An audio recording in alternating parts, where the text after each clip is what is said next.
Woo, the Golden Stallion, the man of tomorrow, Sabzu, the rated R radio star, here with one of my favorite times of the month. Every single month, you always get this action, and it is always hotter than hell, because is there anything hotter than Star Wars? I don't know.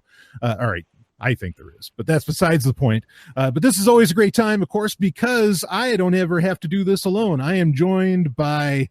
I don't want to use this term, but I'm going to use it. My brother in arms here, at least in the Resistance or in the Empire, depending upon what we happen to be flying this week. But anyway, of course, joined by Robin Freebeard. Robin, man, welcome to the Star Wars Update as always. Come on, when are we flying anything but TIE fighters? Yeah, you're totally right. I'm a TIE Defender every time. Maybe I'd jump in a YT 1300 or something if I was. Yeah, maybe, yeah. But otherwise, no, I hear you, man. So anyway, wow. What a month, as always. I mean, you know, I've noticed there have been some other Star Wars podcasts out there that have really been talking about like shifting format and everything. They don't want to be so much of a news show. And these are generally like weekly Star Wars podcasts. And I imagine like every week, you know, I think you and I could do a Star Wars show every week and always have plenty of shit to talk about. Yeah, what do these people think, they're running out of material or something? Well, apparently, I don't know. I mean, like we have so much to talk about. And we usually end up, I mean, we initially, when we started talking about doing this show together, we're like, yeah, we'll do an hour. It'll be, you know, we could probably fill that in. That'll be fine. Then we end up doing like 2 hours plus, like almost every month, you know. So there's plenty of Star Wars to talk about. There always will be. And of course, you know, we have some odd 40 years of history really to, you know, to always discuss. Speaking of which, it just like hit me, I guess yesterday or the day before, that next year is going to be 20 years since episode 1 came out, you know, May 1999. That is unbelievable. I don't even want to think about that was 20 years ago, like, because, you know, I know where I was. And me too. Yeah. I was working at a movie theater. Oh, hell yeah. All right, you're really knee deep. Yeah. I mean, I still have like out in the garage, like a bunch of promotional material from episode 1, including a 35 millimeter film trailer. Holy shit. Wow. Yeah. Well, you know, I'll tell you, I think, and just to tease for people, I think in May of next year of 2019, I think it should just be all episode 1. Like we should just talk about our experience, you know, what it was like, talk about, I mean, there's all kinds of things to talk about with that. Like that was such a groundbreaking thing, whether people liked it or not. It really was revolutionary at its time. I mean, even just like being able to watch the trailer on the internet. I mean, like there was lots of things that were just, you know, unique and new when that came out. I think that'd be a fun episode to do. Yeah. Well, I mean, and Star Wars, you know, fandom was kind of, you know, hitting a peak there before it came out. Oh, you know, because there was so much stuff going on. This was, you know, you had the Timothy Zahn novels that had recently wrapped up, and Shadows of the Empire. Yeah, I mean, Star Wars was banging. Yeah. No, it was a fucking exciting time as hell. I mean, it really was. So I think it'd be fun to just get a good retrospective and break down a lot of the topics and everything, and do, you know, we'll see, or break down a lot of what was going on at the time. And yeah, I'll start planning for that, because I would really love to do that. That'd be cool. Anyway, what do you got? Yeah, so that'd be cool. Yeah, I think that'd be great. It'd be fun maybe to do one of those episodes where we think we're in 1999, but we could, maybe the first 5 minutes we'll pretend we're like in 1999. There's something, I don't know. We'll figure. I'll plan something. It'll be great anyway, because I personally, on a personal level, like I actually still love episode 1. But anyway, we don't want to get lost in the weeds on that, because we got tons. Like I said, we have tons and tons of Star Wars to talk about this month. It's been a hell of a month. A lot of announcements, a lot of new content out there, some of which I think is genuinely great, that we will get into. And actually, ironically, I didn't think about this when I started talking about episode 1, but our question of the month has to do with the prequels. So very fitting, I guess, that we start and end discussing that. But all right, why don't we get into, well, you know, before we get into the actual news, let's talk about something that, speaking of other Star Wars podcasts, a lot of them just completely ignore the comic books. It's a point that's been bothering the fuck out of me for years, ever since Disney took over, partly because this is canon material and it generally comes out every week, generally. If anything, maybe you get 2 issues in 1 week, you know? Yeah, through the various series. Right, over the various series, which right now we're running with what's live. I mean, there's like various solo comics out right now, as in Han Right. Solo. Then there's the Dr. Aphra series, which is still running. Then there's the Darth Vader series, and we have the official Star Wars comic. Poe Right. Dameron, of course, we did the review for that. That series its run is over, unfortunately. But you know, why don't we just break down kind of the three that are running, and we'll talk about the solo stuff another month. Yeah, because it's, you know, once it all wraps up. But Dr. Aphra, how are we feeling about this comic book right now? You know, honestly, I think the storyline they're doing with 000 is kind of getting a little stale. Yeah, I'm with it. Like it used to be funny. Now it's just kind of boring. Yeah. And don't get me wrong, I love Dr. Aphra, but it really, I mean, like, it really is getting to the point where it seems like the story is less about her and it's more about 000. Right. Which and Darth Vader. Yeah, and right, Vader, which, I mean, hey, the guy's got his, I mean, okay, you can put Vader in anything you want, I'm going to love it, but, you know, the guy does have his own comic book. It's not right, like, but exactly, yeah, he kind of steals the show in anything he does, so. Yeah, exactly. I mean, we need, you know, what was making the Aphra comic great for me was the Tolvin, or the Inspector Tolvin and Dr. Aphra kind of relationship, the romantic relationship. And when you're not getting that, I don't know, that like the comic doesn't do as much for me. I mean, they kind of had some of that in there, but they're kind of they effectively, you know, ended it. Yeah, right. I mean, it's kind of like, why am I coming back for now more? Yeah, exactly. So, yeah. But anyway, so yeah, Dr. Aphra feeling a little weak. They got to pick business back up. Yeah. But I'll tell you one where they don't need to pick business back up, where because it is white hot, and that's not a pun at Mustafar. But I mean, the Darth Vader comic, the what are we in issue number 24 now? The Darth Vader comic 25. is 20. Is it 25? Yeah, the last one was 25. Oh, I thought it was 24. Anyway, okay, 25. This is just some of the best Star Wars writing done in a long time. I mean, oh wait, no, I'm sorry. That was the you're right, it is 24. Okay. I was looking at my collection from the last Darth Vader series, which ended with 25. Right. That was volume 1, and now we're in volume 2. Right. So I kind of wonder if like kind of seems like they might be getting ready to start a new volume here. Oh, they might, because this storyline that's running right now wraps up next issue. Yeah. And we know that because it says to be concluded at the end of issue 24. Right. Yeah. Now this comic is, especially the recent storyline. We brought it up last month on the Star Wars update, where this is about Vader getting his castle built on Mustafar, and the Emperor gives him this planet. But you find out that there's Mustafarians. There's like native people there, and they are none too happy over the fact that the Dark Lord has set up residence. And of course he doesn't give a shit. And like, there are just some great moments where, I mean, total Darth Vader badassery, where he's like jumping off of or getting thrown off of, actually, but then landing off of tremendous heights and then leading stormtroopers to go kick some ass. I mean, it's just, again, he steals the show, whatever he does, you know, and you always take it seriously because he's easily one of the greatest villains in any fictional history. And I'm loving the hell out of this. But, I mean, what are your thoughts on the recent story? This is smoke. I mean, Darth Vader, both volumes have been consistently pretty good since the beginning.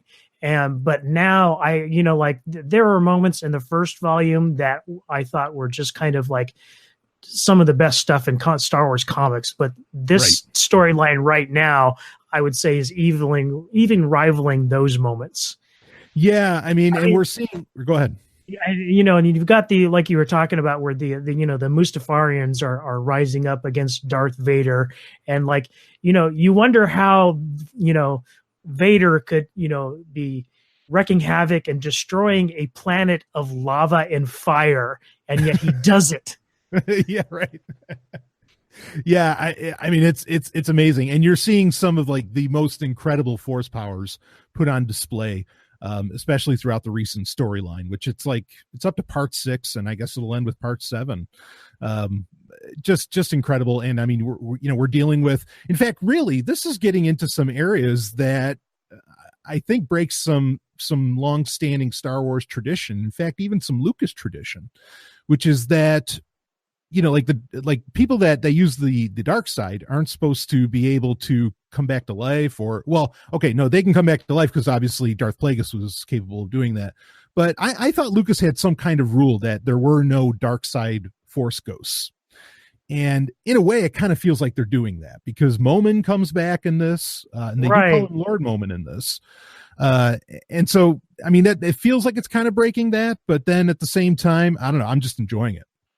It's also interesting in that, I think it's the first time we've really seen something where somebody's cracking up a doorway to another like realm of existence in the Star Wars universe. I can't, because I mean they've always had the Force ghost, so there is sort of a implication of an afterlife. Yeah, but insofar as actually kind of having a defined realm of the dead or land of the dead, that's really interesting.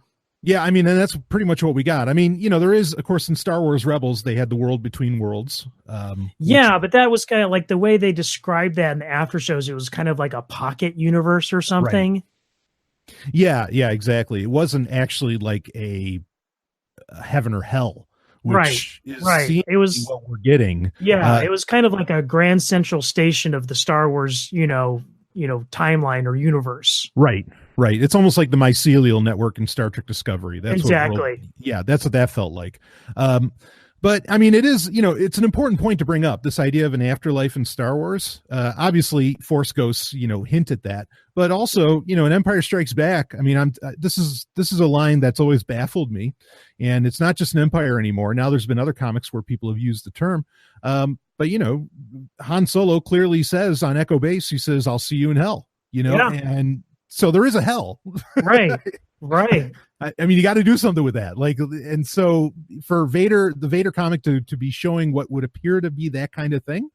I mean, I guess it's not too out of precedent. Right. Yeah.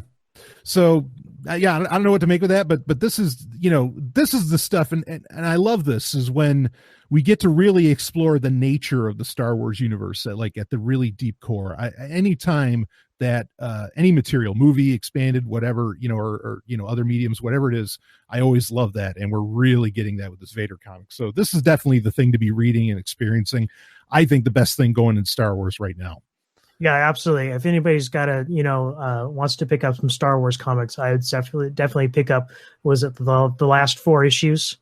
Yeah, or last Vader? 6. Yeah. Last 6. Okay. Yeah. I mean, it's amazing.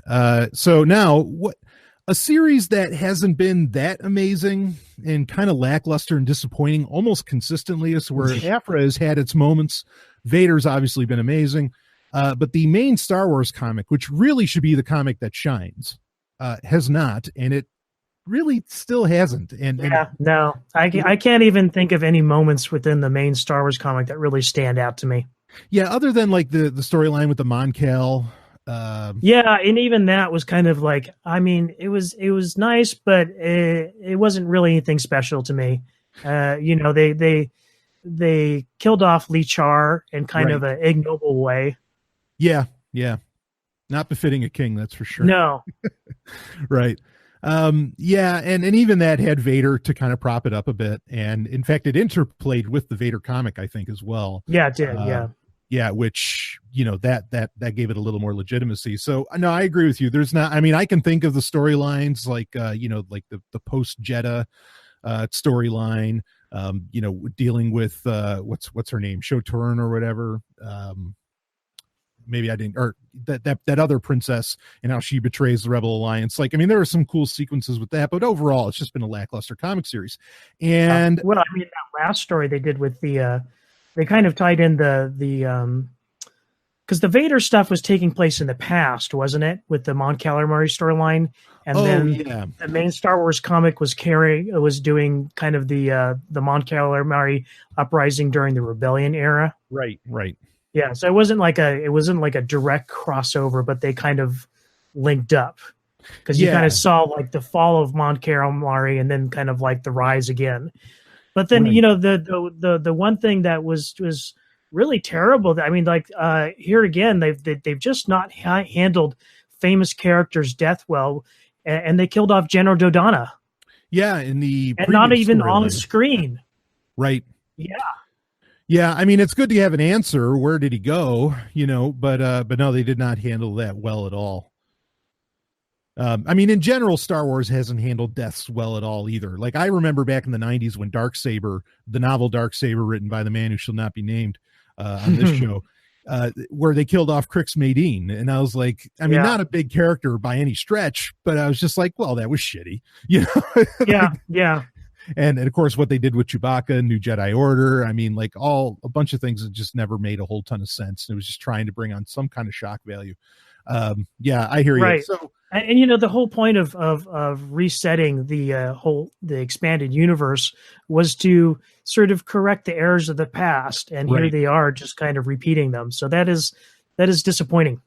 Yeah, agreed. Though I'll tell you, in issue 57, which is the latest issue of the Star Wars comic, we got something I don't think any of us ever expected to see. I know in DC Comics everybody was talking about seeing Batman's dick, like that happened. But this in Star Wars 57, boy, did we get a show. In fact, you and I, Robin, we were talking before we hit the big button to hit record. What did you call him? Oh yeah, I'm Han Solo, Captain of the Beefcake Millennium Falcon. Yes. So there's a point where they're stranded on this planet, Sana Staros, whatever. She drops them off and says, wait here, I'll be back for you, whatever. And so they're on this like isolationist planet being treated very well and everything. And it's a place that seems almost kind of communist. Basically, it's all the labor theory of value there, where if you want a beer, you got to work for it. There's no money. And so Han Solo wants a beer, and I mean, which I'll give them credit for, at least, admitting that alcohol is a thing in the Star Wars universe. Because you would expect Disney not to do that, but they're probably willing to do that because at their whole Galaxy's Edge,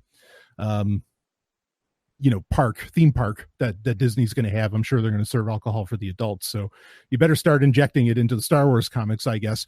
But anyway, Han Solo's like in the back of this thing. Leia comes looking for him, and you see the panel in the comic, and Leia just says, "Oh," and there's this, it was a centerfold, staple marks on the stomach, the whole thing, pretty much, of Han Solo with his shirt off, and holy shit,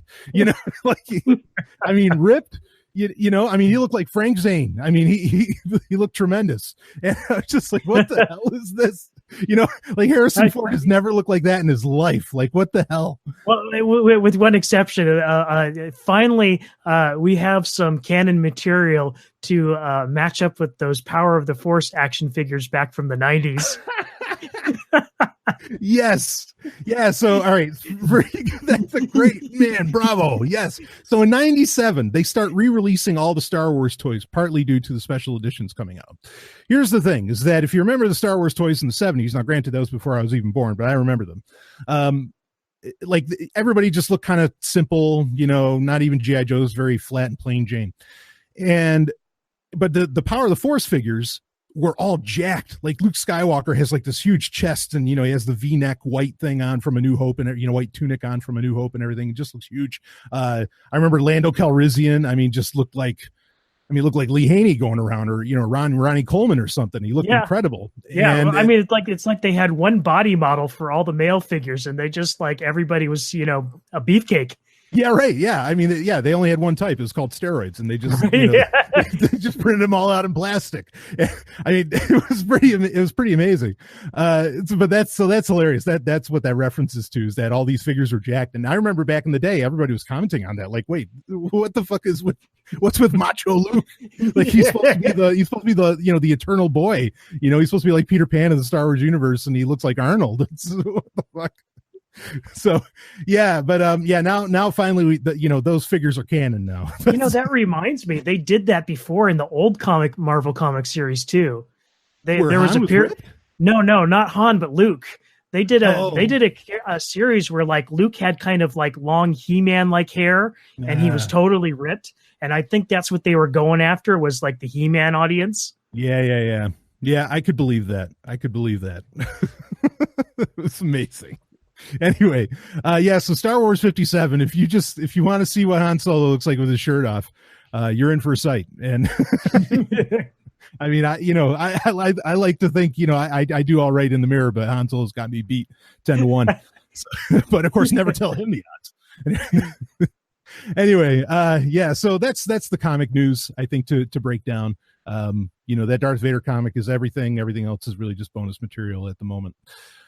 So, all right. I was going to bring up, I have a certain order usually that I like to bring things in, but while we're talking about the comic books, I'm going to actually switch this up a little bit. And one of the lead stories that we came in with last month during the October 2018 Star Wars update was one that I was more than happy about, which is that Chuck Wendig got fired from Star Wars. Effectively, of course, this is the guy that wrote the Aftermath trilogy, which was, in my opinion, very lackluster. And there was questions. So he got fired. I mean, you can go listen to last month's show to find out the reasons behind that. It more or less had to do with shit he was saying on Twitter. But there was questions over whether I think it was like a 6-issue miniseries that he was the lead writer for, called Shadow of Vader. What was going to happen with that? Was somebody going to come pencil in and fill in for him? But it turns out that they're just completely canceling this comic miniseries, Shadow of Vader, and because Wendig's gone. Yeah. Well, there's more reasons too. I mean, I don't know if you've heard. Oh, go for it. Tell me about it. I know you don't do Twitter anymore, but Chuck didn't exactly learn his lesson from getting fired. So he made a big stink about getting fired from Star Wars on Twitter. Okay. And basically, I don't know if it was him or someone else, but once they also made this announcement that he was basically saying anybody that they got to replace him on this comics series was essentially a scab. Wow. Yeah. Okay, so well, let's cancel that miniseries. Right. Jeez. So from a PR perspective, he pretty much, backed Disney into a corner because Chuck and all of his fellows made such a huge stink about it, and they were going to just basically rip into whoever they got to pen the rest of the series. They figured, there's no point in exposing somebody to that much risk, and they canceled the whole thing. Yeah, wow. Well, then in some sense, that's actually kind of sad because, I mean, yeah, Star Wars can't there's always going to be a stink around anything Star Wars because it's such easy press to get if you do something attached to Star Wars. But I mean, it's had a lot of really, with, The Last Jedi and other things, it doesn't need another fiasco like that. So I can see where I think where Marvel/Disney is coming from. Wow, that's crazy. What an ass. Yeah. Good riddance. Good riddance. Exactly. I kind of wish he was a great writer in a way, and then I wouldn't be so harsh. But I don't think he is, and I just, wow, ugh. What the fuck? Anyway, that's all I got to say about that. But that series is canceled. Pretty much. Yeah, and that's fine because we have plenty of we were just talking about all the comics we got, so it's not like we need another Vader miniseries. Not that I'm opposed to it, but we certainly don't need it. So anyway, it's kind of, I mean, it's just on a parting note. It's strange that some of these people like this think that doing this kind of stuff is a good idea, because who's going to want to hire him in the future, right? For any other sort of property. Yeah, I can't picture it. Yeah, if he's this toxic and if he's willing to create so much drama in the media, then he's kind of shooting himself in the foot. Yeah, absolutely. And obviously they made the right move in just saying, see you later. Right. That's absolutely what needed to be done. Wow. Well, anyway, on to some good news. I think that was good news that he's out and that's canceled. But on to some really good news. Talk about adding somebody to Star Wars. How about that? I am very excited about this. More excited perhaps really than I should be, because it's a coup and it's not a coup. But in the TV series that we're going to be getting, which I guess now it's official, what is it called? Disney Plus. I think that's the name of the streaming service. Yeah, I haven't heard any official news on the name of it, but if you say that's what it is, I believe you. Yeah, it's something like that. But they have like, and they did announce that it's going to start September 2019. That's when it's going to go live. So, and of course, one of the first things we're going to get on that is the Star Wars TV show, The Mandalorian. We're going to get Gina Carano in The Mandalorian. The Mandalorian, of course, what I think they've also given us an episode count on that. Is it 12? 10 or 12 episodes? Yeah, that seems the kind of standard for streaming series these days. Is they do kind of an initial short run on the first season. Right. And that's an interesting point too that's come out about the Mandalorian, is that it may not have a second season. Like, it might be by design to just be one.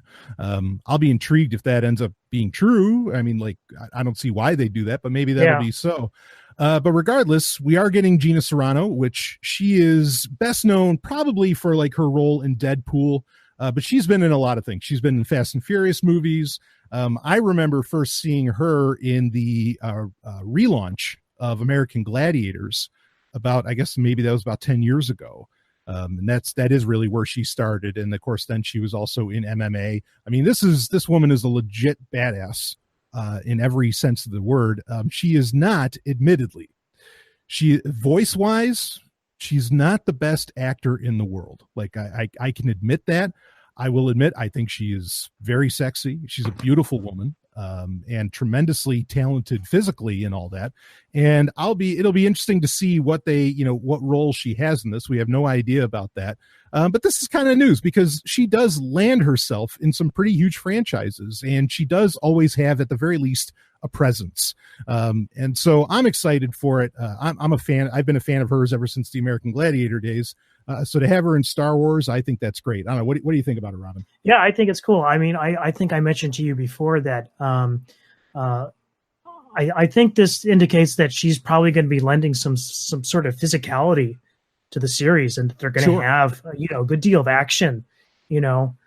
Yeah, I mean, you can really bring her in, and she can really do this stuff. And so yeah, it does lend itself to the idea that there's going to be some serious action in this, but also it's going to be practical effect action, or at least it can be, because she can deliver that. Right, exactly. Yeah, so I think this is a good thing.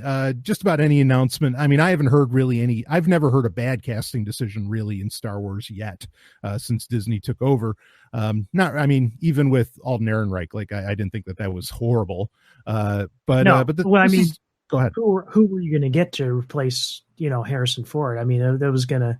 Yeah, no name would have been good enough. Yeah, exactly. Yeah, I mean that's a fact. So, but Gina Carano, I'll take it. Maybe she's going to be a Mandalorian character. I think she'd fit right in with that culture, or parts of that culture. Right.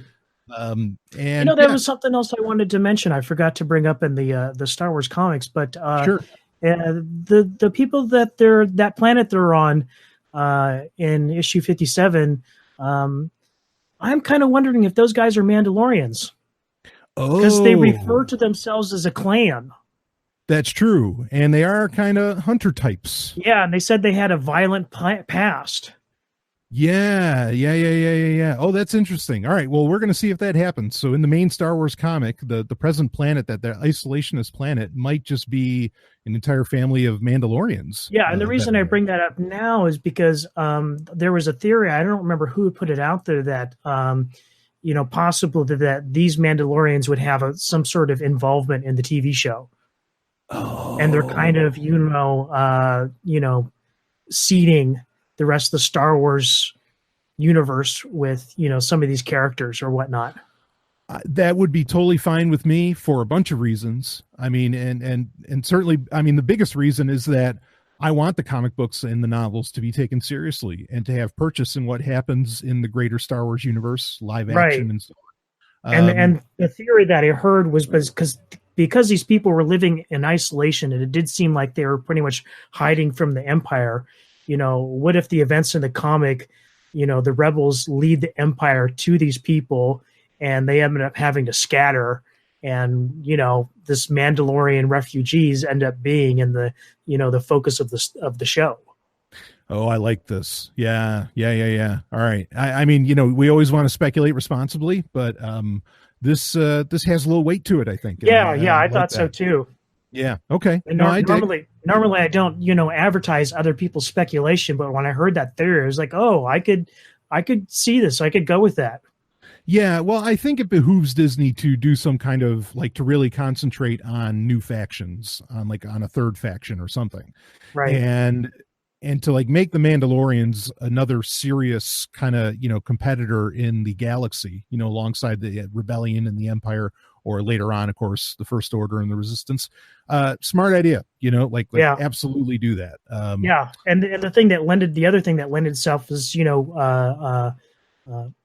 one of the characters, I think it was Luke, asked them, about the Empire and the Republic, whether or not they fought for the Empire or the Republic, and the guy was like, "What's the difference?" Yeah, yeah. Well, and that is kind of like the Mandalorians end up kind of getting the shaft from both.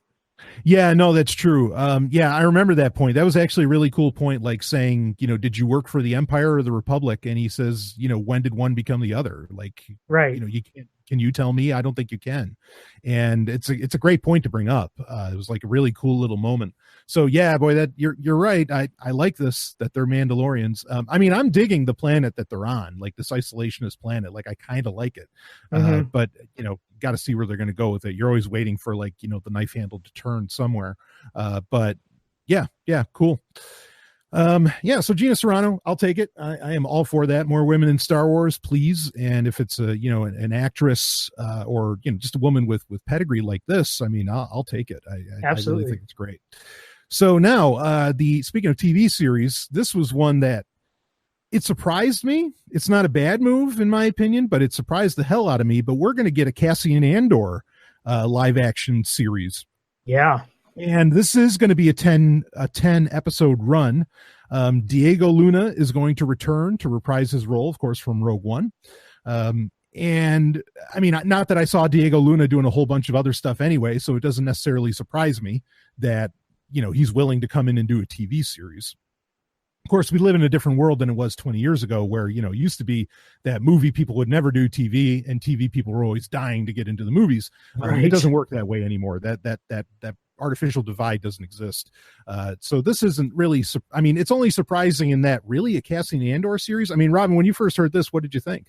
Yeah, I was totally, caught off guard. But I see a lot of opportunity in this. I'm not the least bit, upset about this at all. This is a good idea. And I really wanted, kind of a rebel centric, more rebel centric contract that took place, between episode 3 and 4. So, because I mean, honestly, in my opinion, Rogue One is the best Disney Star Wars movie yet.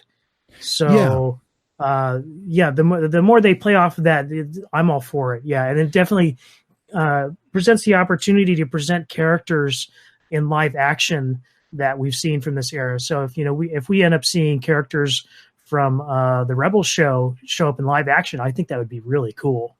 That's a great point. Yeah, I mean, honestly, and goes crazy as I wouldn't mind seeing Zeb, go down the list, and even if you had Kanan, even though, what's his name? Not Matthew Lillard, Freddie Prinze Jr. Sorry, Freddie Prinze Jr.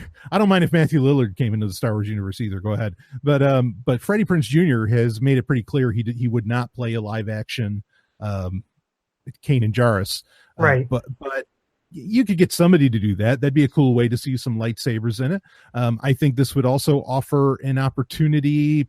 Well, yeah, no, it would. It would offer an opportunity for Darth Maul to make an appearance. It would allow Vader, allow for Ahsoka. Yeah, that'd be a great one. I'm excited that it could allow for Mon Mothma. Please, absolutely, yeah, or even Saw Gerrera. I mean, this gives you a chance to take a lot of these characters that we already know kind of the tragedy around them, and just bring them in, and give us some live action one more time. Even though it is only a 10 episode run so far as we know. We don't know if it's going to get a season 2 or anything like that. Right.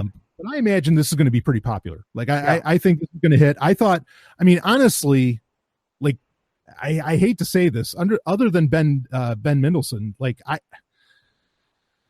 as far as people I remember from Rogue One, like where I remember their names and like where they really stand out for me, I got to admit, Cassian Andor really does stand out. I totally remember Diego Luna's name. I mean, like, you know, he was that good. He really, really pulled it off. If we're going to get, I don't know if we're going to get K2SO necessarily here, but I mean, hey, what the hell? Yeah. Well, you remember when I did the review of the Secrets of the Empire VR experience. Yeah. And that was one of the really cool things, because when you start out, you're getting your mission briefing from Cassian Andor. Right. And that was really cool.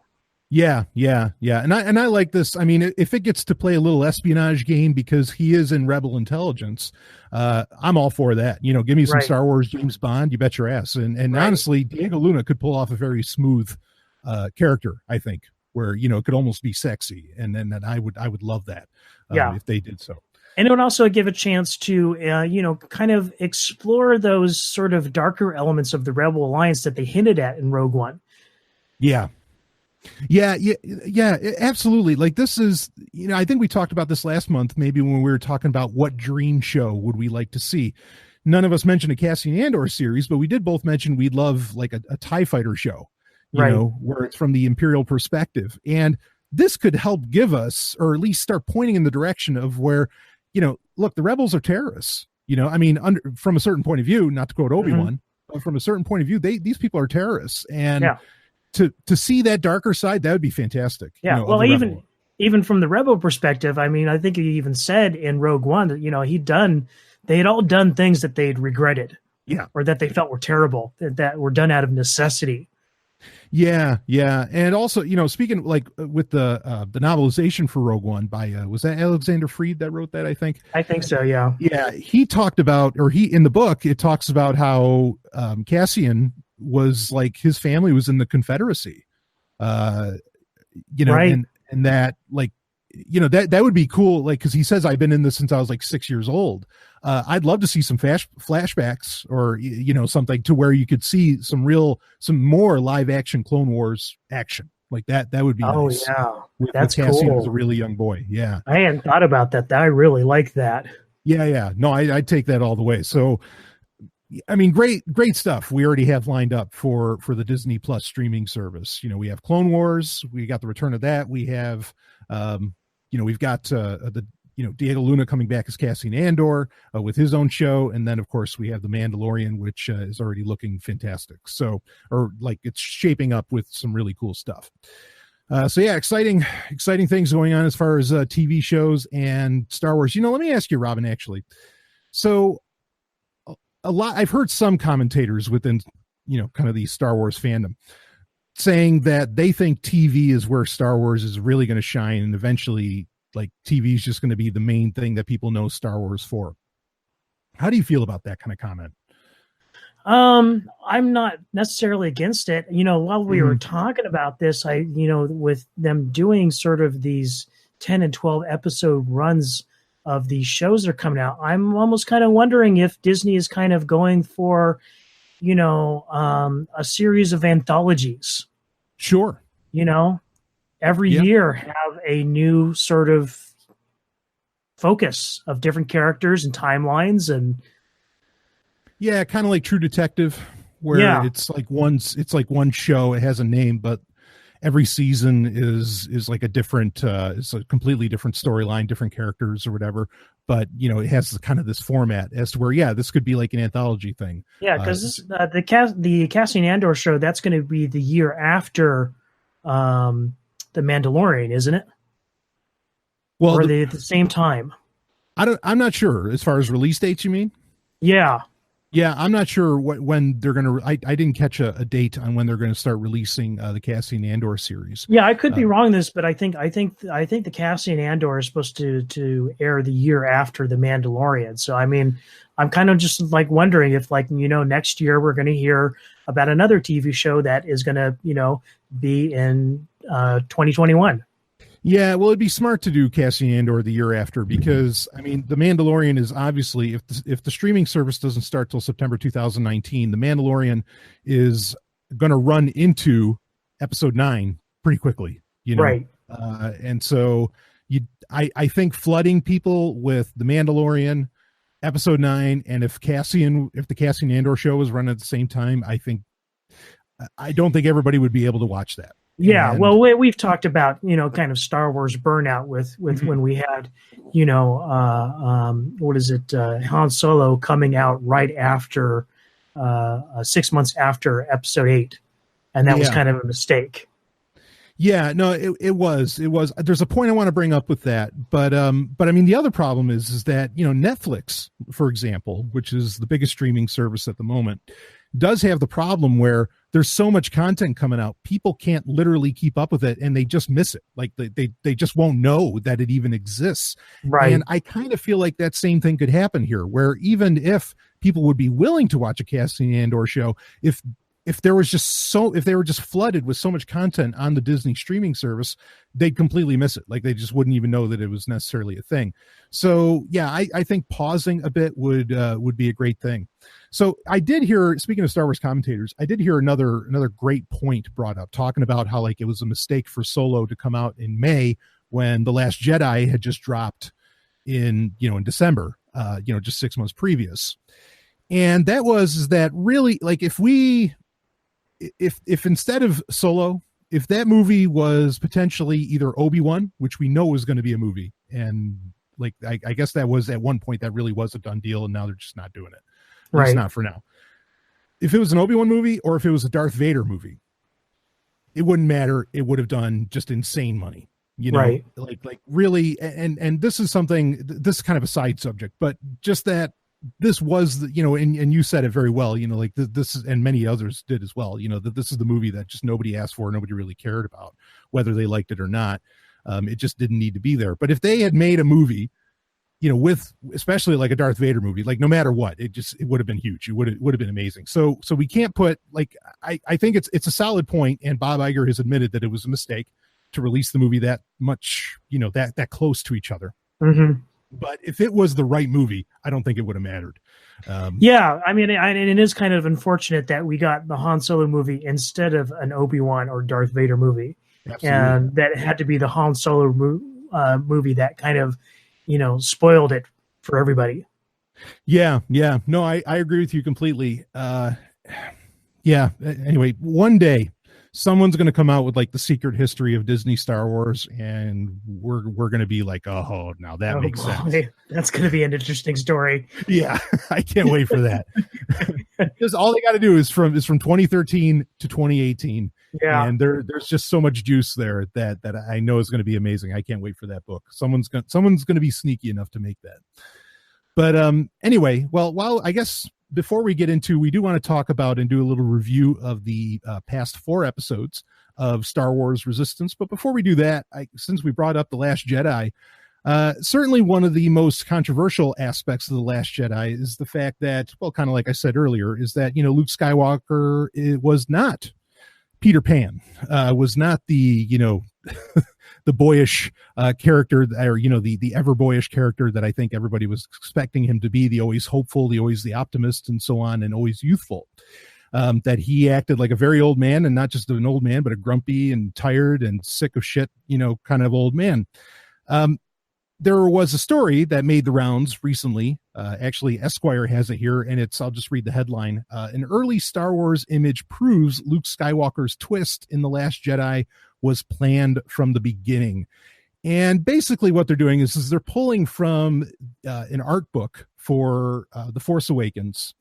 And when they're showing off Luke, they are showing a very grizzled Luke. In fact, he even has like these really like whitish eyes and everything, and that he is definitely a darker character. Point being is that a lot of people blame, including Mark Hamill in a way, that Rian Johnson like fucked up the character of Luke by turning him kind of darker and very grizzled and so on. But actually, that has always been the plan since episode 7, or that has at least been an idea since episode 7. Link is in the show notes if you want to check it out.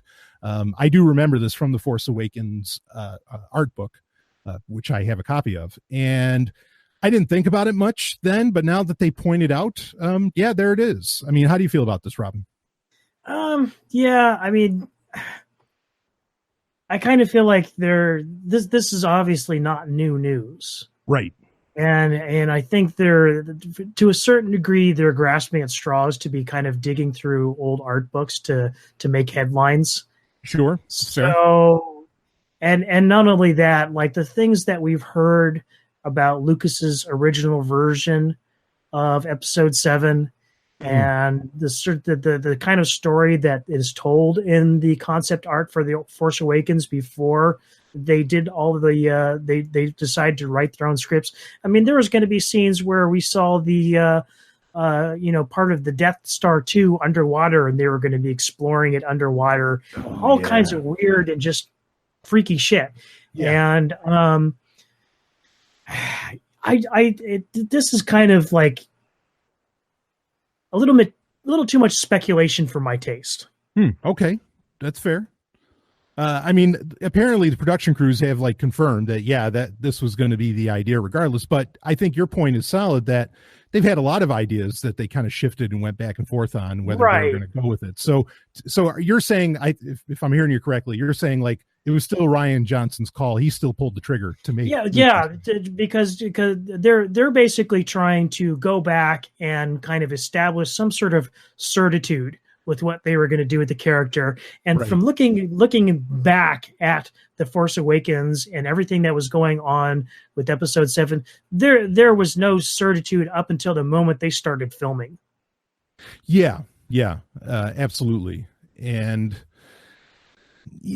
when you say that, like, I think that makes sense. I mean, regardless, again, I mean, that's kind of how I felt about it, was that really Rian Johnson, I mean, he could have changed it.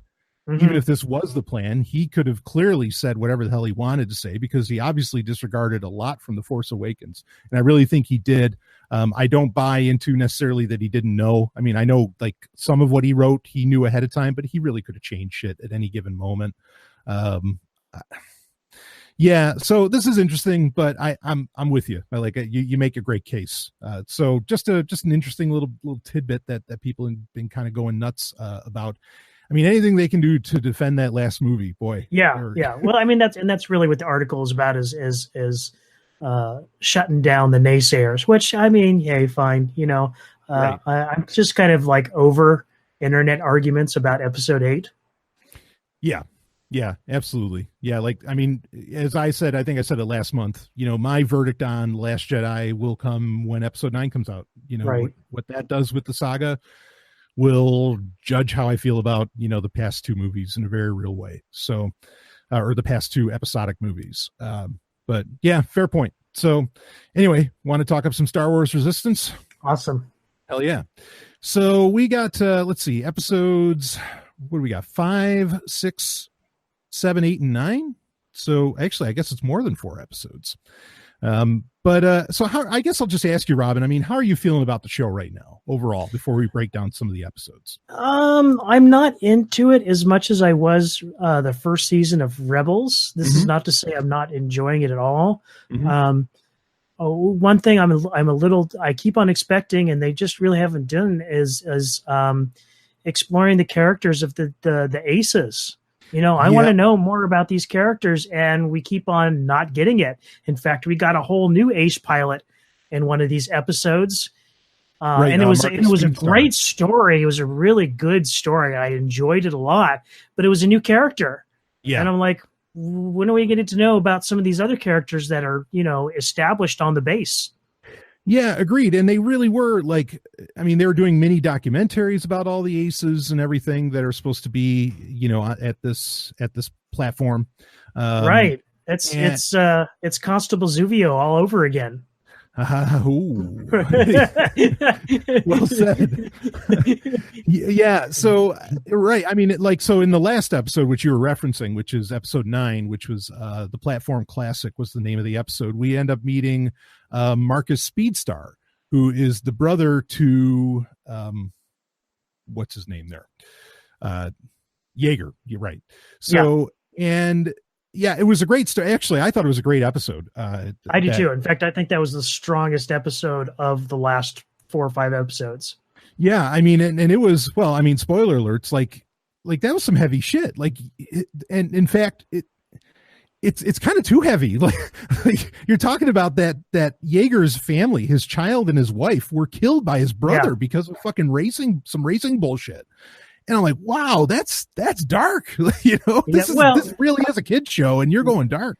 Well, to be fair, Brian, the last time we talked about Resistance, you were talking about wanting more high drama. So, careful what you ask for. No, you're right. But I mean, like, the thing is it went from like, Kaz's jokes to, to like a really, really serious level of darkness.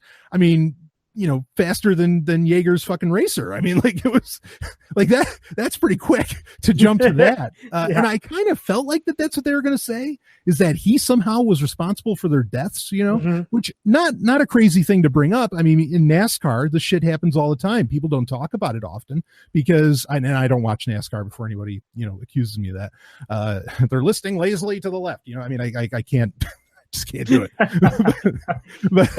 but I mean, like, it happens where racers wipe out and their cars will literally launch into the crowds and kill people. Right. I mean, like, that occurs. Not terribly often, but it does happen.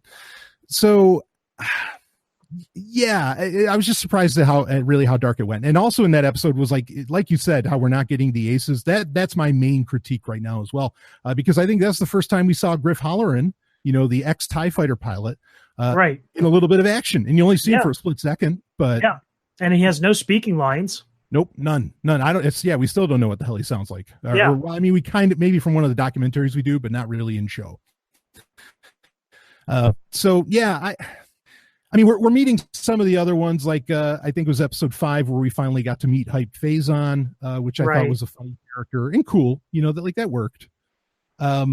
And also, the other thing that I thought was interesting in these episodes was the character was a Commander, I think was his title, Commander Pyre, who is for the First Order, except he reports to Captain Phasma, but he has gold armor, right? Which I thought was kind of cool to see that. Like, I didn't mind that at all. Yeah. Well, we had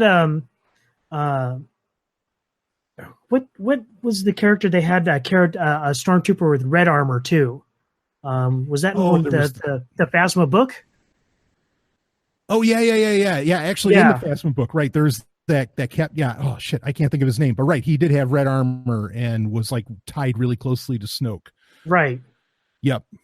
Yeah. I mean, and he wasn't one of Snoke's palace guards or anything either. He was just like someone else. Right. Yeah. So this coloration of armor is kind of a thing. I dig it. I think it's a cool idea. It's cool. Yeah. It is interesting that Captain Phasma's armor is still unique compared to the other stormtroopers, whereas this gold stormtrooper is just like regular stormtrooper armor, but it's painted gold.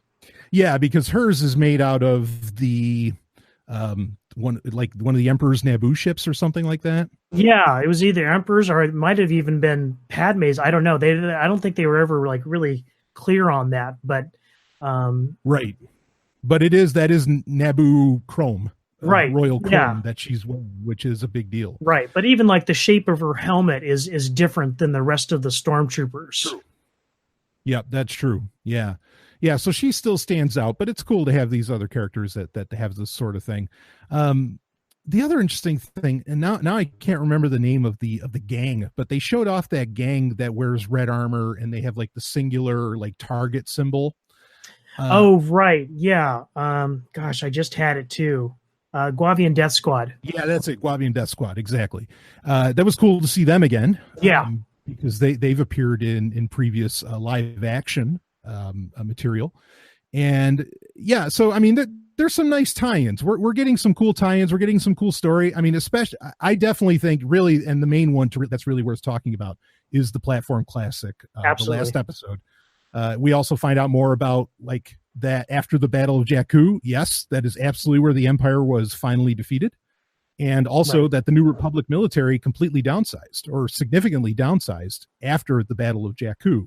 Those are details we did not know up until this episode. Wasn't it? I could have sworn I've heard that before somewhere. Well, I think we knew that, like in the Aftermath trilogy that asshat Chuck Wendig wrote, they did talk about that the Battle of Jakku was the end of the Empire, but the idea that the New Republic military was that also got up. I think that also got brought up in the Battlefront 2 single player campaign. Oh yeah.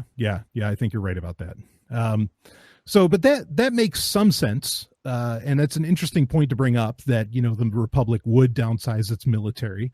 I mean, the old Republic, or well, see, now these terms are weird because there's actually an old republic, then there's a republic, and then there's a new republic. Right. It's where back in the day, okay, before episode 2 or before any of this horseshit, like we just had an old republic and we had a new republic. Right. But now we find out there's actually like 3 different ones.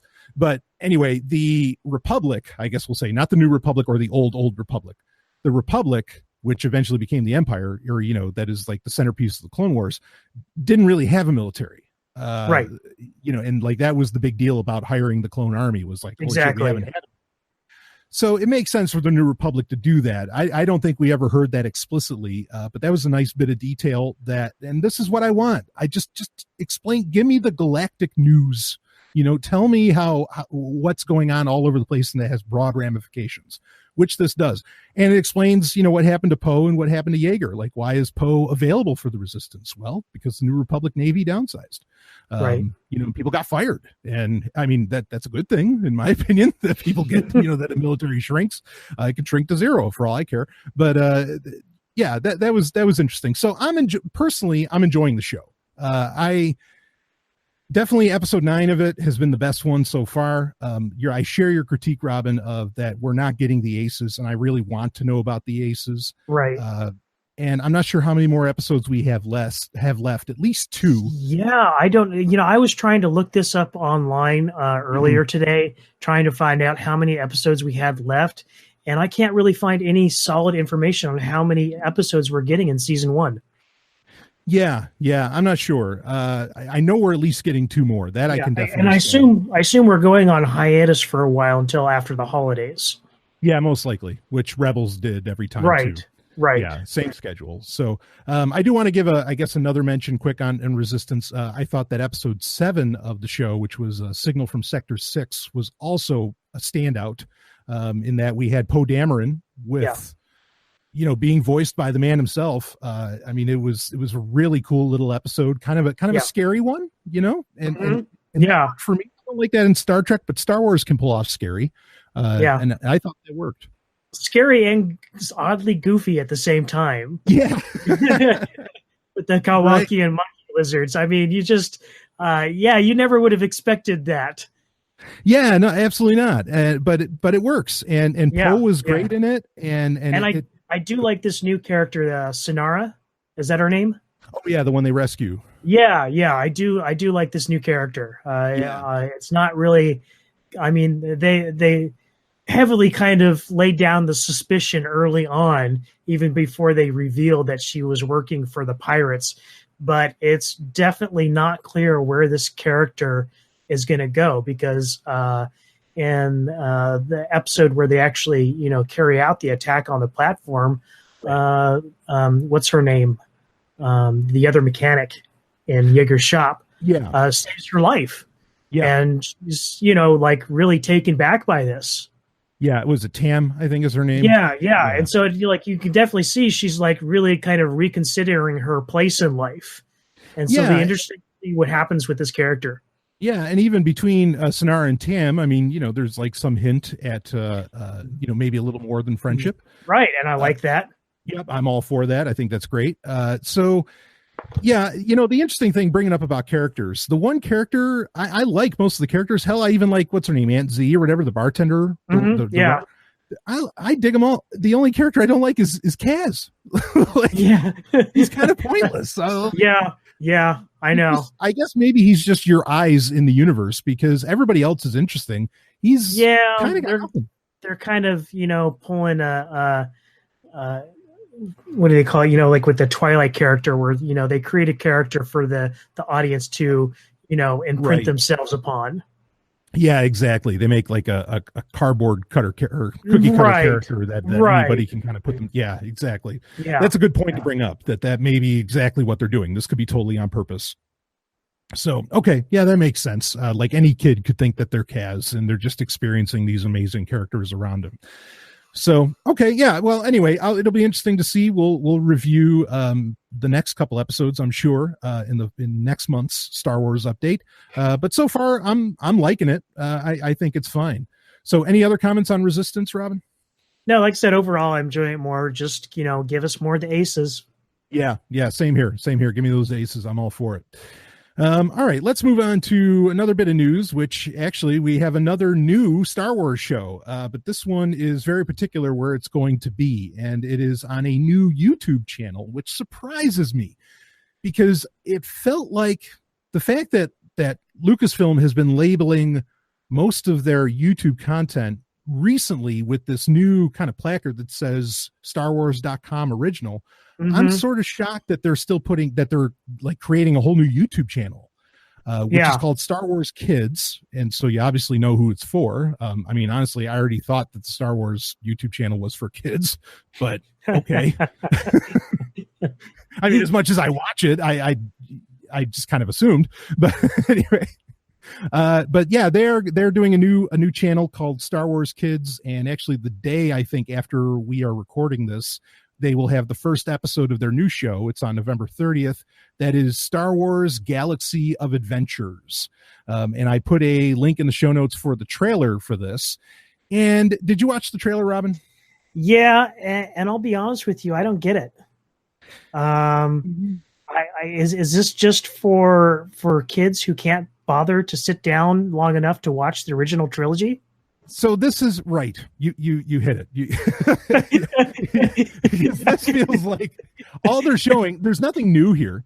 It just looks like they're even using audio from the original trilogy and putting animation to it. Which I mean, beautiful animation. Yeah.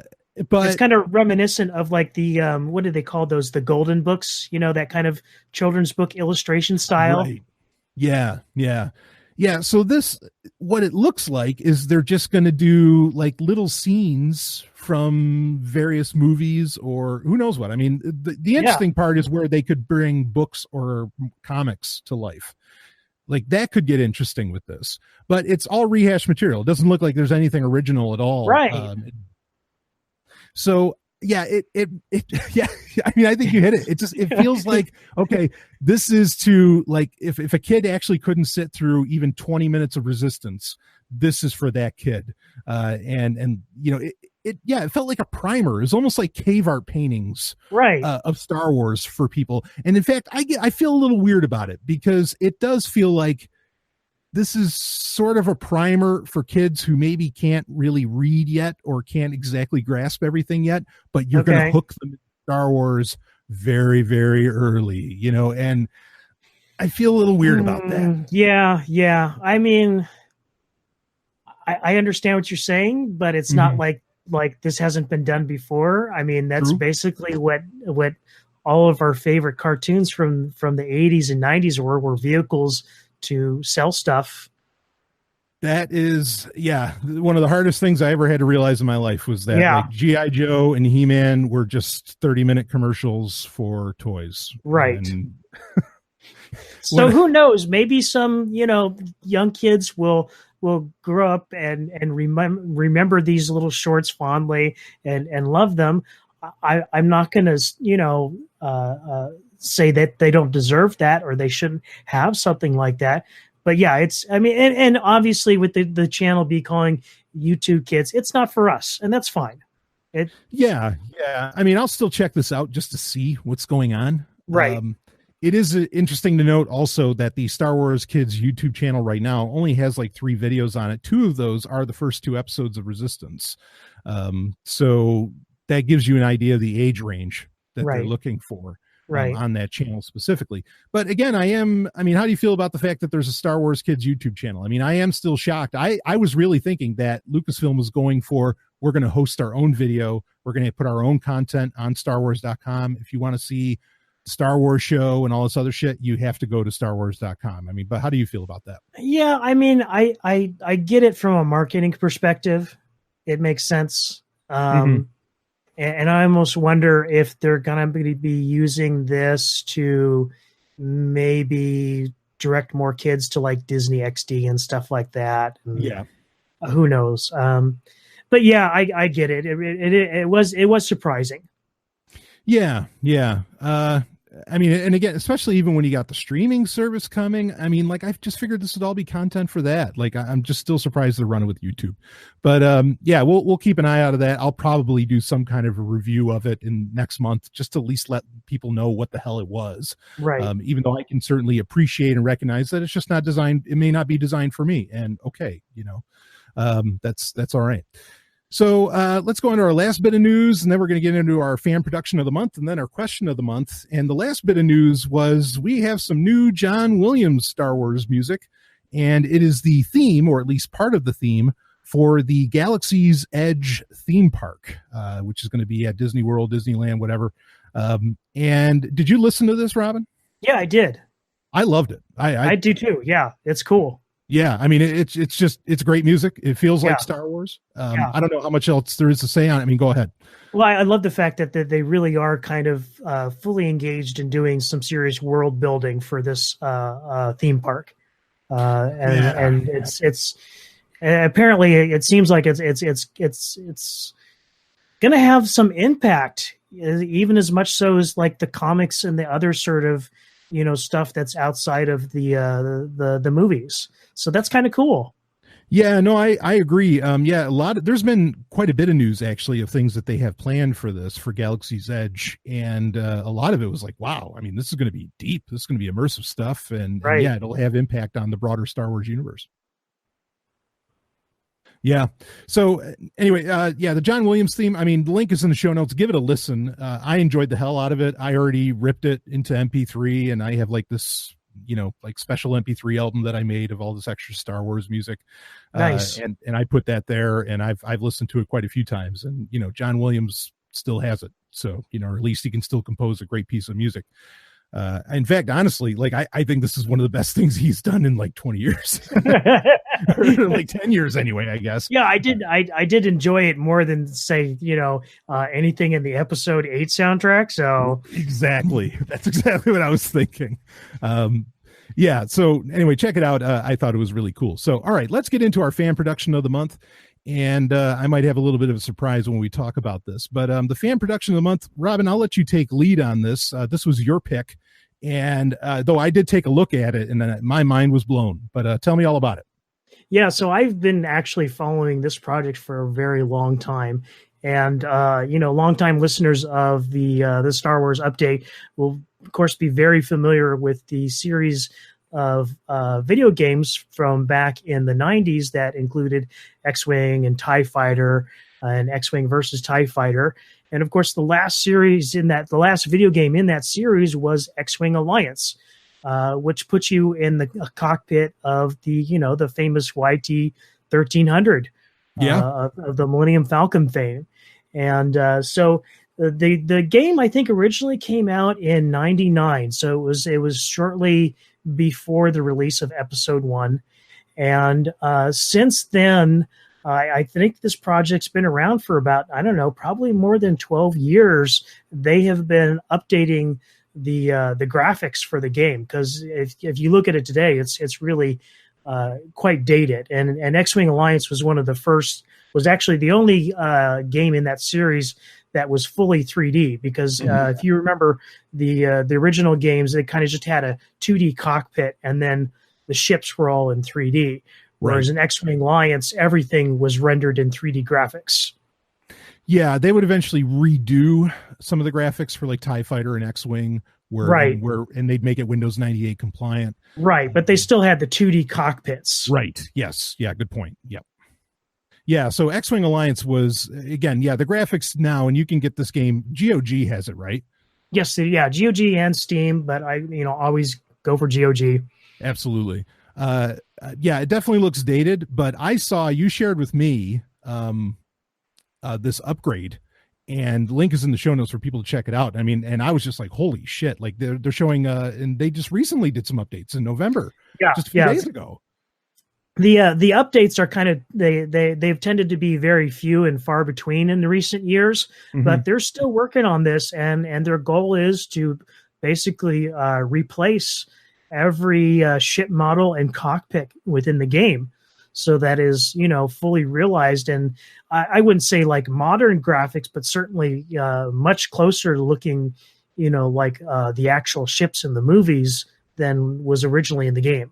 Yeah, I mean, the one shot I saw, the Corellian Corvettes, they looked fantastic. I mean, they look gorgeous. Yeah. And so I was really, really impressed by that. Yeah, this is a hell of a game. I mean, to try out whether it's updated or not. This is it's a flight simulator, and that seems to be a lost art these days for the most part, because I mean, those games were wildly popular in the 90s. As far as why they ever really fell away, I don't know. But regardless, this is definitely one of the best flight simulators you could ever play. It is enjoyable because you do get to fly, of course, in the YT-1300. You get to hop in, a very Millennium Falcon-esque ship. Would this be cool? Have you heard anything? I mean, like, are they thinking, well, next year will be 20 years since this game came out. Let's release the full package, do a 20th anniversary thing. Is that what they have in mind? I would honestly be shocked. Are you talking about from this mod group or from Lucasfilm itself? From the mod group. Yeah. I don't know. Like I said, progress on it's been very slow. People just kind of, the various people working on their own time. Sure. If you go on the site, there's actually a section that shows you the ships that have not been done yet and who they've been assigned to and whatnot. And like I said, some of these people, they that have work assigned to them, they haven't posted in years, whereas other people are more active and they've been doing stuff that is like related to the project but not really for the project itself, like the Corellian Corvettes there. Not all of those were ships that were in the game. Some of those are like new and kind of unique ships. In fact, I think one of them is modeled on the Corellian Corvette from Rebels. Oh, okay. Sure. Yeah, I could see that. Yeah. Well, I'll tell you, if you're a person that doesn't enjoy where Star Wars is going right now, if you want to keep your version of Star Wars alive, here's a great way to do it. You get to go make this shit yourself or work on it and bring it to life. I think that this is so cool. In fact, this is kind of the surprise I was mentioning. So now we actually do the show in video, though we don't always share the video, and I probably won't share it here. So you won't be able to see it yourself, but I'll put a link in the show notes if anybody wants to check this out. But a few years ago, speaking of the fact that you get to fly YT-1300 in Star Wars Alliance, or X-Wing Alliance, I should say. A few years ago, Hanes, Haynes, not the underwear, but the company that makes car guides, they started doing like fictional guides or some not so fictional, because they'd also do they did. I think the Millennium Falcon was the first one. It was either that or it was the USS Enterprise. But they do this. Yeah, they do like this guide where it looks like the car guides that you would buy so that you could see your engine schematics and everything. But they do them for these fictional starships, right, and spaceships. And they had done the Millennium Falcon a few years ago. They did do it previously. Well, this past Tuesday, end of November here, 2018, they did an updated one. And you can tell it's updated because it has the escape pod from Solo: A Star Wars Story, when Lando Calrissian was running the whole ship here. And I got to tell you, now I also do have like the one for the Enterprise. There's one for a Klingon bird of prey. They did one for the Death Star, and then they've done them for they did it for like Voyager 1 and 2, like real probes from Earth. Right. They've done it for a bunch of things. But I got to tell you, going through this, and they did a really phenomenal job with this one. They really did the yeoman's work here.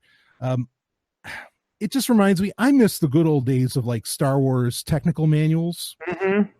That in the 90s, we've talked about this before. I mean, they were so solid, but and I think this is actually a canon book. So I think the information in here is all accurate. Pablo Hidalgo was consulted anyway. In fact, one of the really interesting things in this for me was that they talk about the history of the Millennium Falcon, but they actually talk about the history of YT492727ZED, which is the actual serial number for the Millennium Falcon, because apparently, now we all know this, we've seen it, or some of the intrepid Star Wars fans have seen it in episode 3, where the Millennium Falcon was there and it had this funny blue circular paint job. They explain a bit. In fact, actually, you can't see it in the video, but I have a little titanium edition of that actual Millennium Falcon. But come to find out, it wasn't called the Millennium Falcon when that specific serial number was first put out there, before Lando Calrissian even owned it. Originally, it was called the Stellar Envoy, which I thought was an interesting bit of trivia. and it could have belonged to some like group called the Republic Group. I mean, they really go deep in, but there's tons of schematics in here. I mean, there's just really, really great shit. This is a phenomenal book if you want to check it out. And then if you actually want to fly the thing, your best bet is to go hit up X-Wing Alliance, in my opinion. Like that's really the only way to fly the Millennium Falcon, at least from the cockpit, or fly a YT 1300, I should say. If you want to fly a YT 2400, you can go play Shadows of the Empire. But yeah, you actually get to fly the Millennium Falcon in the last mission of X-Wing Alliance. You do the Death Star 2 run. Oh yeah. No, you're right. And you do also. I should bring up actually another game where you can fly the Falcon. I think is Rebel Assault, or not Rebel Assault. Rogue Squadron 2.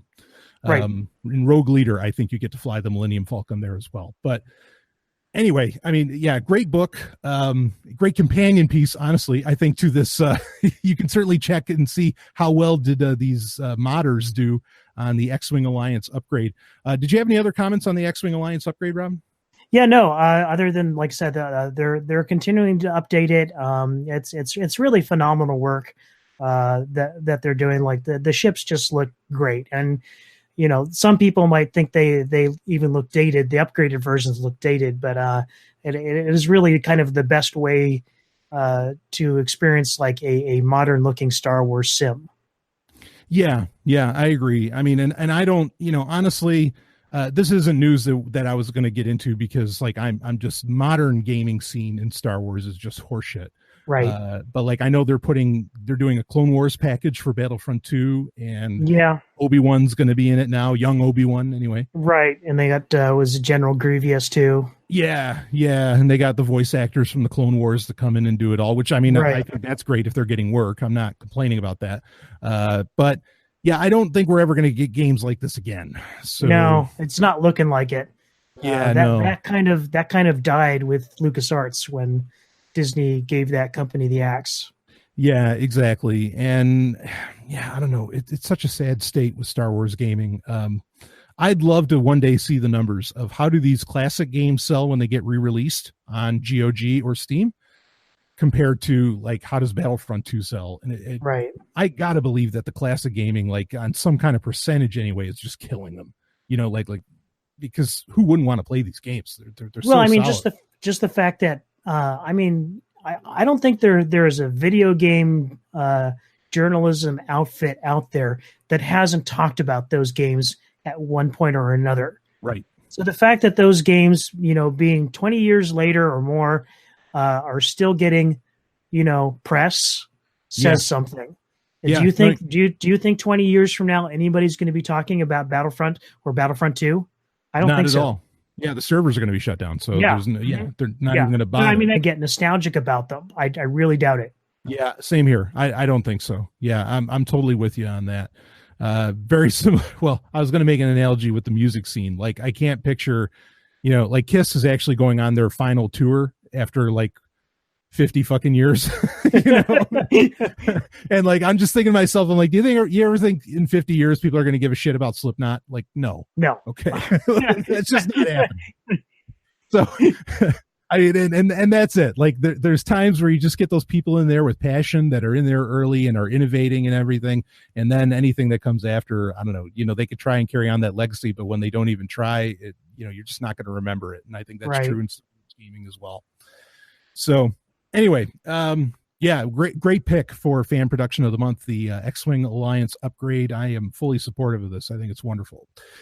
So, all right, let's get into our question of the month. And this is kind of a fun one, I think, because for a lot of people, they try to find anything good in the prequels. I mean, then for some people, they try really hard and they're like, oh shit, I can't find anything.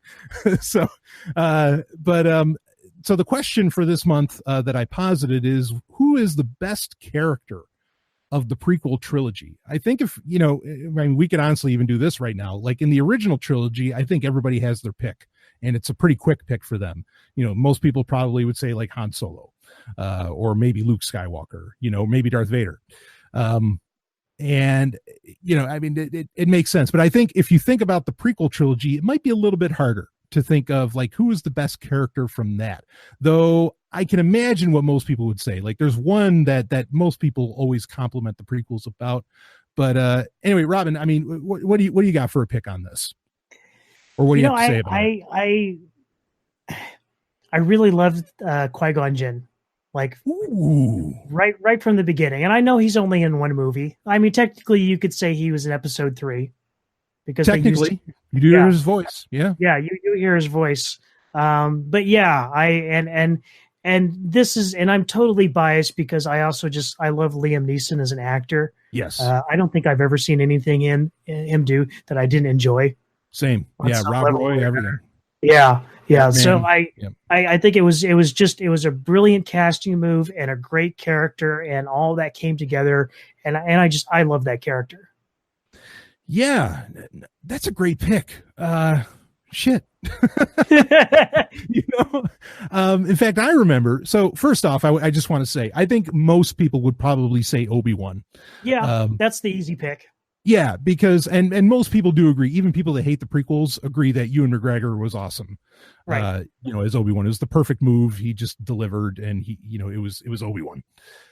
But I remember, so back in '99 when Episode 1 came out, really the only character and only thing about Episode 1 that my girlfriend at the time, that really put steam in her stride was Qui-Gon Jinn. She thought he was sexy. Like, she was actually having dreams about Qui-Gon Jinn.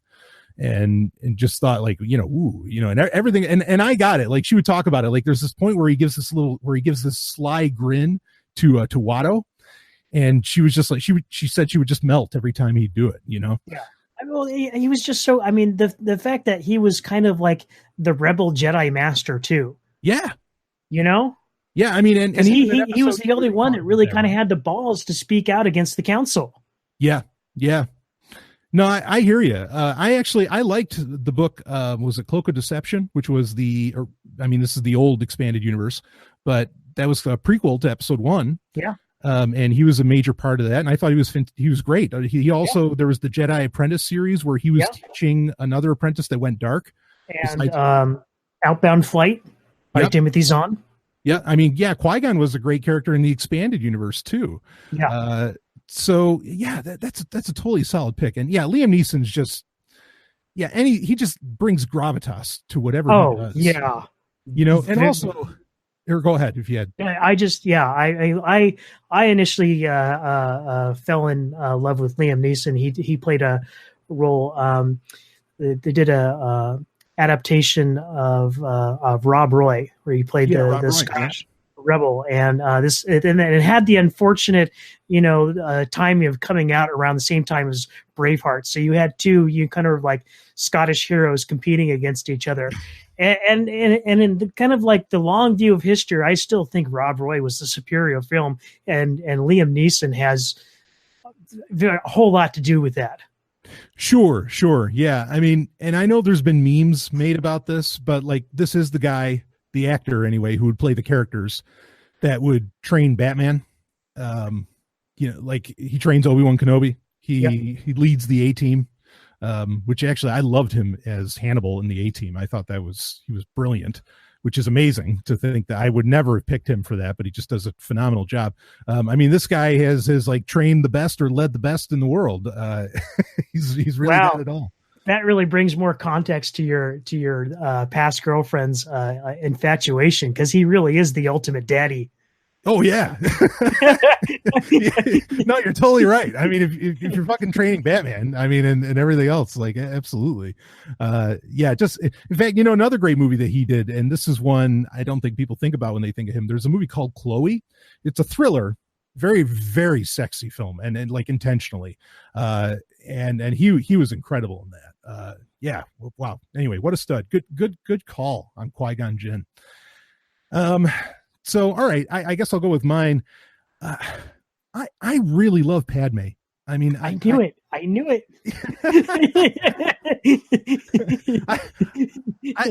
think she's tremendous. I mean, I just like in everyone, and I know some people like think that her lines are really cheesy in Episode 3 and all that, but I thought it was all great. Like I liked it. I can dig some Shakespearean kind of Lord Byron-esque poetic talking. I don't mind that at all. But, particularly like she was episode 2, the only saving grace of episode 2, in my opinion, aside from maybe the Yoda versus Dooku fight, is her. Like, she made that movie. If there's anything good about that movie, it's her. In fact, even her little joke of aggressive negotiations, I thought she delivered that like way better than Anakin did. It was like, you know, and even like Obi-Wan's line, it's like, oh, she seems to be on top of things. So like, oh, hell right. Yeah. Yeah, you know how I knew that you were going to pick Padme is because I almost picked her too. Sure. And she's my number 2 pick. And like, and I really had to think about it, like, you know what? So many of these things, Brian and I, like, we kind of picked the same thing. So like, I had to do this. This is not to say that Qui-Gon isn't my number 1. He still is, but Padme nearly beat him out. Yeah. Just such a great character. I can't wait for they have that new novel coming out soon, where she's the centerpiece of it. She was great in the Thrawn novel as well. Yeah, I was going to say I forget who the actor is. They got to voice her in the Thrawn audio version of the book, but really did a fantastic job. I really enjoyed it. Yeah, and in Clone Wars, she's great in the entire Clone Wars series. I mean, she delivers everything. I just such a great character. Totally believable that that's Leia's mom. And, let's be clear. That's a hard thing to pull off. Like that's, Leia is the, maybe this is the term to use, like the prototypical, like badass female in movie history in a very real way. I mean, there's been others, but like she was definitely the biggest, I think. Right. I mean, she's practically an archetype unto herself now. Yes. Yeah. And so to pull off believably that you're her mom, that takes some stones. And those are some big boots to fill. Yeah, and she did it. And Natalie Portman, I mean, looked amazing, looked the part, delivered, everything seemed legit. I know she doesn't like to think about her role in it, but that's a shame because I really I thought she was phenomenal. I just loved her. Yeah, it is unfortunate that other than Ewan McGregor, most of the prequel trilogy actors have kind of gotten some flack to one degree or another for their part in those movies. Yeah. And that's a shame. Yeah, absolutely. And also, I gotta say, like, I would be totally remiss if I did not mention in episode 2 when they're like in some hearth or whatever on Naboo, and she's wearing that black dress, and they're kind of having her and Anakin are having a moment, and she just looked phenomenal. So I just got to put that out there that I was that really blew me away at the time, and it's probably the only reason I've ever really rewatched episode 2 a whole lot. I did, what I liked in episode 2, I did like Anakin where he's saying that whole scene where he's talking about what he did to the Tusken Raiders. I thought that was like really dark shit, and in a good way. Yeah, it was almost too dark. Yeah, it almost went too far. In fact, there's a song. Is it Cannibal Corpse or Deicide? One of these really hardcore, death metal bands. They took that clip and they like really slowed it down to where it sounds like satanic. It doesn't sound like Hayden Christensen saying it, and like it sounds really fucking evil. You put a little screaming behind it, and it's like, oh wow, like I mean, just what's being said sounds horrible, especially when it's out of context. But yeah, great little moment there. So, all right. Well, you mentioned, you're number 2 there. I think I'll give a quick number 2. And I think that, Ian McDiarmid as Palpatine just was incredible, like shockingly incredible, that he could pull all that off so believably. And I thought even when he was over the top, with this whole unlimited power and everything, like all of that was it just worked. And the opera scene in episode 3, I mean, you were like both in awe and scared of this guy at the same time. Mm-hmm. And I don't like, just a tremendous actor. I can't believe that guy hasn't done more. Yeah. So I got to give it to him. He's done some bit parts in there, but he really hasn't had kind of any sort of lead or major supporting role in other stuff as far as I know. Yeah, because like when he's being nice as the chancellor or whatever, I mean, like you totally believe it. Yeah, it's a nice guy. And I know that Lucas was originally trying to like sell it that you didn't know really if Sidious. Right. Yeah. I was just going to mention that. I mean, he played it so nice that there was, I mean, even aside from Lucas's comments, there was huge debate after episode 1, whether or not they were the same character. Right. Yeah. I mean, because that's just how well Ian McDiarmid did. I mean, it's just amazing. So I got to give it, those have got to be my 2 top picks, but actually number 3 for me probably would have been Qui-Gon Jinn. So I'm totally with you there. I get that all the way. But if anybody wants to mention Obi-Wan, of course, it's an obvious choice. And Ewan McGregor was absolutely brilliant. No question about that. Yeah, it is really kind of amazing the number of just truly inspired casting decisions for those movies. Yeah, because none of them were really a big deal at the time either, Yeah. Like even Liam Neeson wasn't like, I mean, the best thing he was known for at the time was Darkman. And that was kind of a comedy, or like a dark one anyway. So yeah, I think that those were some inspired choices. You're totally right about that. So anyway, unless you got anything else, Robin, I think we can wrap this baby up. Right on. Cool. So, as we start or end a show, usually every month, I mean, how are you feeling about Star Wars right now? What's going on for you? I'm enjoying the content that's coming out right now. I hope they can keep it up. Certainly hope, it seems to be a constant wish for them to improve some things in the comics region. Mm-hmm. But I'm enjoying Resistance. I'm looking forward to the new shows coming out next year. So yeah, it's good times. Yeah, I'm liking most of the news that I hear, and and the ideas that are coming out that they're announcing. I haven't had anywhere near the problems that I had, like say last year, and also I'm actually liking the little break in novels, like the fact that we're not getting a bunch like a novel a month and everything. I'm actually, interestingly, I'm enjoying that. It's interesting, but didn't they announce a new Han Solo novel in the last Star Wars show?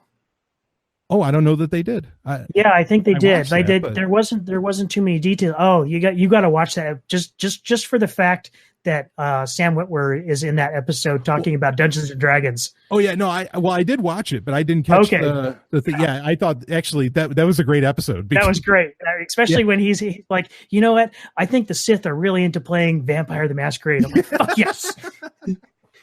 Yes, Sam Witwer is the man. Like, I mean, just oof. Yeah. I think it'd be fair to say that both Brian and I have a bit of a man crush on him. Absolutely, I totally do. Yeah, that was a nice little like just a little segment that they did with him and the other guys. And what was it? What was it, Standy Gutierrez or whatever? Yeah, that was genuinely funny. I was like, yeah, well, that's great. Instead of Andy's always great. She's a sweetheart. I met her at Celebration in Anaheim years ago, and she is just as nice in person as she is on the show. She's just a fantastic human being. Yeah, I can only imagine. I mean that she's great. You can see she's very genuine, which is tough to get in that position. Right. Because really I mean, like her job is basically it's a marketing wing of Star Wars, but she somehow managed to make it feel not like shilling. Yeah, exactly. So, and again, Standy Gutierrez. That's awesome. So anyway, so overall, I guess we're both feeling pretty good about things right now, which is great, because that hasn't always been the case on the Star Wars update, where we're feeling good about Star Wars. But anyway, so that'll be it for your I was about to say December. No, your November 2018 Star Wars update. Robin, is always such a great time, and we will see all of you on the other side.